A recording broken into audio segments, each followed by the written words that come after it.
안녕하십니까. 윤석현 변호사입니다. 지금 뭐 대내외적으로 코로나가 쉽게 물러갈 기색을 안 보이고, 그냥 거리를 다니거나 뭐 법원도 지금 휴정을 3월 6일까지로 하고, 각종 뭐 공공기관이니 병원이니 폐쇄되고, 그래서 정말 뭐 기분이 좀 이상합니다. 위축된 것 같기도 하고 묘하고. 그러니까 뭐 대구 같은 경우는 더 심하겠지만 좀 감염이 됐든 안 됐든 서로 간의 위로와 배려가 좀 필요한 그런 시기인 것 같습니다. 오늘 제가 전에 이제 개인회생 관련해서 개인회생 신청부터 개시 결정 전까지에 대해서 설명을 드렸고, 오늘은 이제 개시 결정 이후에 그 채권에 대한 정리까지, 채권이 어떻게 정리가 되는지에 대해서 설명을 드리겠습니다. 일단 이제 신청서를 냈고, 그 다음에 이제 여러 가지 검토를 통해서 법원에서 이제 개시 결정을 하게 되는데, 이거 개시 결정문입니다. 이게 제가 지금 적어놨는데, 채무자에 대해서 개인회생 절차를 개시한다. 개인회생 채권에 대해서 이 기간을 2020년 언제까지로 한다. 그 다음 세 번째, 개인회생 채권자 집계 기일 및 장소를 2020년 5월 5일 서울행정법원 제4 법정으로 한다. 이렇게 해가지고 그 일정이 개시결정문이라고 하는 판결문 자체에 정해져 있습니다. 여기에 맞춰서 이제 절차가 진행되는 거고, 그 개인회생 채권, 개인회생 절차는 다른 회생 절차하고 그냥 별개의 제도라고 생각하시면 됩니다. 너무 많이 다르기 때문에. 근데 이제 개인회생 절차에서는 뭐가 없냐면, 채권자들이 채권을 신고하는 제도가 없습니다. 처음에 저번에 그 포스팅 내지 그 유튜브에서 말씀드렸다시피 개인회생 신청서를 작성하면서 개인회생 채권자 목록을 내거든요. 개인회생 채권자 목록. 이 목록대로 이제 대부분 채권이 확정이 되는데, 근데 이제 누락된 채권이 있을 수가 있고, 또 그 금액이 다를 수도 있지 않겠습니까? 이제 그런 것들이 이제 개시결정 이후에 절차가 채권을 확정하는 그런 절차들이 이어지게 됩니다. 그리고 무엇보다 정말로 기억하셔야 될 건, 개인회생 절차가 최우선이다. 무슨 건강에 딱 좋아, 그런 것처럼, 그런 광고처럼 개인회생 절차가 최우선입니다. 다른 절차들은 전부 중단됩니다. 그러니까 개인 파산 절차 중에 개인회생 신청했다면 개인 파산 절차가 중단되는 것이고, 다른 회생 절차, 일반 회생 절차나 뭐 그런 절차를 취하다가 개인회생 절차를 하게 됐다면 그 다른 절차들이 중단이 됩니다. 중단 안 되는 건 소송밖에 없고, 그리고 이제 중지금지라고 써놨는데, 이 중지금지는 이제 개인회생 절차가 진행되는 거는 뭐 진행되는 거지만, 개별 채권자들이 가압류, 가처분, 그 다음에 경매 이런 것들을 실시해 놓지 않았겠습니까? 그런 경우는 이제 중지가 되는 거고, 개시결정 이후에는 신규로 신청을 할 수가 없습니다. 개인회생 채권자들은. 그래서 그런 것들이 개시결정의 효력으로 각종 강제집행, 가압류, 가처분 이런 것들이 중지가 되고, 기존에 있던 것들은. 그리고 신규로 신청을 할 수가 없다. 이렇게 이해하시면 되겠고, 그리고 이 개시결정의 효력은 개인회생 절차를 신청한 그 당사자에게만 효력이 미칩니다.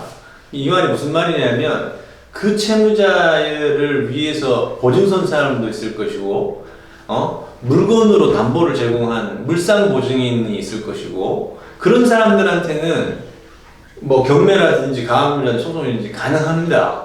그래서 제3자들에게 개시결정의 효력이 미치지 않는다, 영향이 없다. 이걸 이제 알아두시면 되겠습니다.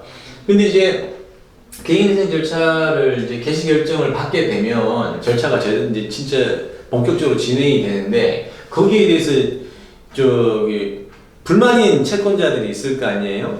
개인회생 절차에서는 채무 전부를 변제받을 수는 없기 때문에 그래서 개시결정 이후에 이제 공고가 나거든요. 근데 공고가 나면 공고가 된 날로부터 2주 동안 즉시 항고를 할 수 있습니다. 그래서 이 개시결정은 잘못됐다 뭐 이렇게 채권자들이 다퉈볼 수가 있습니다. 그래서 이제 개시결정 나고 나서 이제 그 2주가 지나게 되면 더 이상 이제 개시결정은 그 효력에 대해서 다툴 수가 없게 되는데 개인회생 채권자표라는 게 있습니다. 이거는 법원 사무관 등이 작성하는 겁니다. 법원의 공무원들이 작성하는 거고, 요건 그 우리가 신청서 접수할 때 개인회생 채권자 목록을 제출했었는데 그거하고는 반드시 구별해야 됩니다. 개인회생 채권자 표는 법원 사무관 등이 작성하고요. 그리고 대한민국 그 법원 홈페이지에 들어가시면 이거 확인할 수가 있습니다. 그래서 그거를 잘 확인하시고, 지금 방금 개시결정문 주문 2번에 보면 이의기간이 되어 있지 않습니까? 그러면 채권자들이 이때 이의를 할 수가 있습니다. 자기 채권액이 뭐 누락됐다라든지 아니면 금액이 적다라든지 뭐 이런 것들에 대해서 이의를 하게 되거든요. 근데 그 이의가 타당하면 고쳐야 되겠죠. 개인회생 채권자 목록을 수정을 해야 됩니다. 그래서 뭐 누락된 채권자를 추가를 한다거나 그럴 때는 지금 다른 회생 채권자들한테 변제 비율이 낮아지겠죠. 왜냐면 없던 채권이 추가가 됐으니까. 이제 그런 경우에는 이제 이해관계가 미치기 때문에 그 해당 채권자한테는 당신의 이의가 이렇게 받아들여졌다라는 것들을 개별적으로 통지를 해주고 있습니다. 근데 이제 채권액이 오히려 감소하는 경우가 있습니다. 그런 경우는 전체 채권자 입장에서 볼 때는 오히려 더 변제율이 높아지는 거죠. 변제 액수도 높아지는 거고, 그럴 때는 이제 감소된 그 채권을 가지고 보유한 그 해당 채권자에 대해서 이의할 수 있는 기회를 또 부여하고 있습니다. 그냥 이 기간이 이제 경과하고 나면 이제 개인회생 채권자 목록을 수정을 해야 되고, 그리고 목록이 수정되면 채권 액수가 달라졌다는 거잖아요. 그러면 전체 변제 계획안을 개인회생 절차 신청할 때 제출했는데 그때와는 액수나 뭐 채권자 숫자나 이런 게 달라졌기 때문에 변제 계획안도 수정을 해야 됩니다. 그래서 그리고 또 이 개시 결정이 신청서 접수하고 개시 결정까지가 통상 3개월 내지 4개월 걸리는데 그 사이에 또 변동이 있을 수 있습니다. 채권 양도가 됐다라든지 아니면은 이제 보증인이 대신해서 갚았다든지 그러면 이제 채권자가 바뀌기 때문에 그런 경우에도 그 채권자 목록을 변경할 필요가 있습니다. 그래서